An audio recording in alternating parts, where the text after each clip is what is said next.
النهارده عيد ميلادي. السلام عليكم.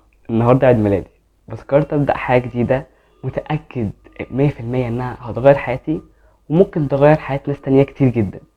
انا اياد، عندي 16 سنه. زي اي حد في سني كان عندي احلام كتير، بس كنت دايما بقول مش دلوقتي، لما اكبر، لما اجيب المعدات البروفيشنال، او لما اتعلم اكتر. دي كنت بقولها كتير قوي، بس اكتشفت ان احسن وقت تبدا فيه اي حاجه انت مأجلها هو دلوقتي. وكمان يعني مش عشان دلوقتي حاجه حلوه، لا، عشان النهارده عيد ميلادي، يعني مفيش وقت انسب من كده، لاني متعود ان كل سنه في عيد ميلادي بجرب حاجه جديده، سواء كانت مكان، اكله، او تجربه. يعني انا جربت في عيد ميلادي اللي فات، رحت مكان جديد، محافظه جديده في مصر. عيد ميلادي اللي قبله اتعلمت هوايه جديده وهي السكيتنج. انا كنتش بعرف حاجه على السكيت، ويعني نزلت من مكان، اجرت سكيت واتعلمت عليه. اتدمرت في الاول، بعدها فتره كده مش طويله قوي جالي السكيت هديه، وبقيت بدرب صحابي عليه، ودربت اكتر من 15 واحد من صحابي بقوا بروفيشنال جدا في السكيت. بس ما علينا، يعني مش ده موضوعنا. ليه بدات القناه دي؟ انا فكرت كتير. ليه انا متضايق من نفسي اوقات؟ او ليه مش كل حاجه انا بصورها بنزلها عندي على الصفحه؟ لقيت ان كل مره بكلم حد من عيلتي او صحابي او قرايبي عامه، بشجعه على اي حاجه، اي حاجه حرفيا، يعني الناس بتتاثر وبيعملوا فعلا بكلامي بجد، يعني بيصدقوا كلامي وبيبداوا ينفذوه. فقلت ليه لا؟ ليه ما خليش الكلام ده يوصل للناس اكتر؟ يمكن لعل وعسى كلمه مني تغير حياه حد، او تخلي حد حتى يعني يفكر ياخد خطوه كان خايف منها. بص بقى، انا مش جاي اعلمك، بالعكس انا جاي اتعلم معاك واشاركك لقطات لذيذة من حياتي وتجارب انا مريت بيها، يمكن انت تستفاد منها. واكيد انا عندي عيوب، واكيد بكسل، واكيد يا جماعة 100% انا بخاف من مصطلح الكرنج قوي. انتوا مش متخيلين انا بخاف منه قد ايه. بس عارف إيه الفرق الوحيد بيني وبينك؟ الفرق الوحيد انا قررت ابدا.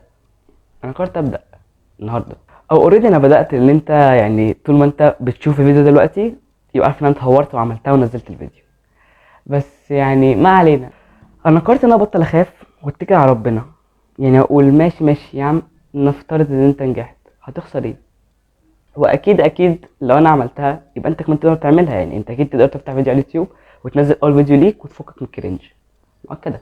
طيب، القناه دي عن ايه؟ انا هتكلم هنا عن حاجات كتير قوي في القناه دي بجد. يعني القناه دي هتبقى جزء من يومي، بس هركز على حاجه واحده بس. هو يعني اسمه كمصطلح تطوير الذات، بس انا مش هبقى قصدي يعني تطوير الذات اللي كل الناس بتطور لها كتب وكده، لا. يعني هحكي تجارب حصلت لي، هحكي نصايح. من الاخر كده القناه دي يعني هتبقى الكنبه المريحه كده الدافيه اللي احنا بنقعد عليها ايه، نتكلم مع بعض كلنا. القناه دي انا ناوي ان هي ما تكونش مجرد فيديوهات، لا، دي تبقى يعني اسلوب حياه، وتكون القناه اللي انت بتدور عليها. يا رب الفيديو يكون ظبط، سوري. وتكون القناه اللي انت بتدور عليها لو انت سنك قريب من سني عامه. يعني نيجي لاهم سؤال: هل انا خايف؟